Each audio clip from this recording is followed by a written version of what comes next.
আকাশের সেই সীমা ছুঁতে হবে যে সীমা ছোঁয়ার কথা আপনি কখনো ভাবতেও পারেন না।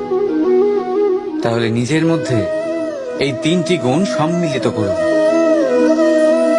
প্রথম, নিজের লক্ষ্যে পৌঁছবার ইচ্ছে, একাগ্রতা। এ আপনার দ্বারা এমন কাজ করাতে পারে যা আপনি কখনো করতে পারবেন না। দ্বিতীয়, সাহস, সমস্যার সমাধান করার ক্ষমতা। এটা আপনার দ্বারা তাই করাতে পারে যা আপনি সত্যিই করতে চান। আর তৃতীয় হলো অভিজ্ঞতা।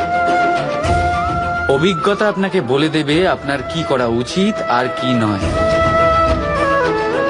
তাহলে যিনি ইচ্ছে, সাহস আর অভিজ্ঞতা এই 3 গুণকে সম্মিলিত করতে পেরেছেন, তাদের জন্য সংসারে এমন কোনো কাজ নেই যা তারা করতে পারেন না।